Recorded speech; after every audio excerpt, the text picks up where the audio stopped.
ولتكن منكم أمة يدعون إلى الخير ويأمرون بالمعروف وينهون عن المنكر وأولئك هم المفلحون.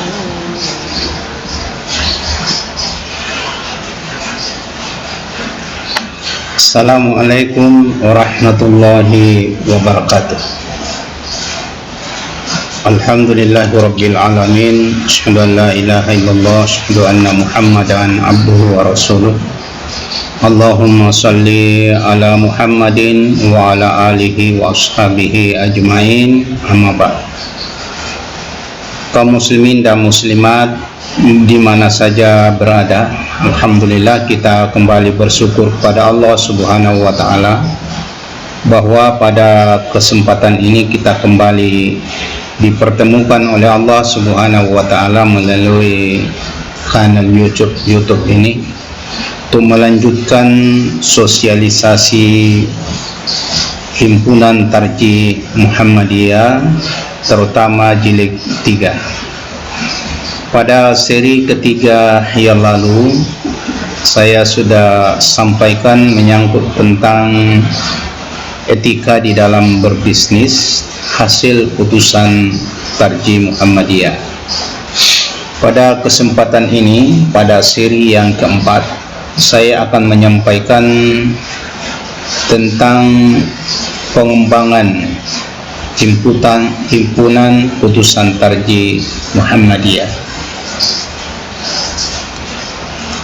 Yang pertama menyangkut tentang pengobatan alternatif.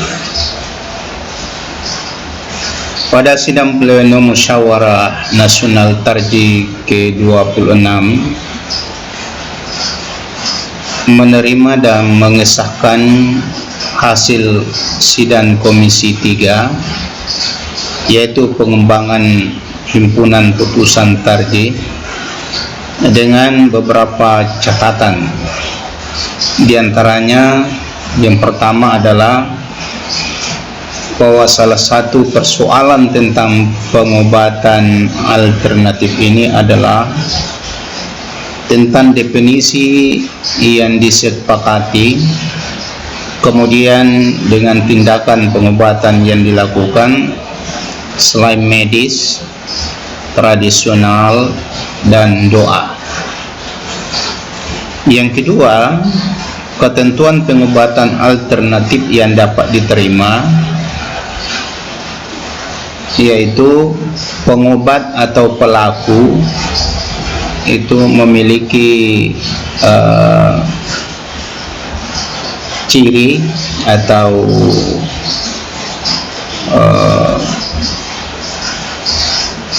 ciri atau kemampuan. Yang pertama, dia adalah ahli.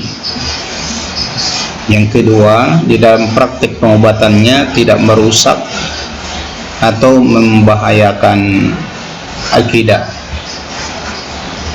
Kemudian yang ketiga, dia memiliki akhlak mulia. Nah, itu salah satu syarat bagi pengobat atau pelaku dari pengobatan alternatif. Dia harus ahli, kemudian di dalam melaksanakan prakteknya tidak merusak atau membahayakan akidah. Kemudian yang ketiga, dia memiliki akhlak mulia. Kemudian obat yang digunakan atau alat pengobatan yang dipakai, syaratnya bukan barang haram atau bukan sesuatu yang bertentangan dengan syariat Islam. Kemudian yang kedua, dia tidak mengandung unsur yang membahayakan. Jadi obat yang dia digunakan itu tidak mengandung unsur yang membahayakan. Kemudian yang ketiga,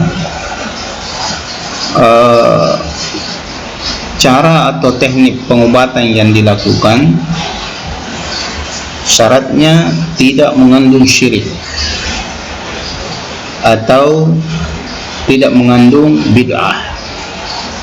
Kemudian ya bukan khurafat, ya tidak khurafat.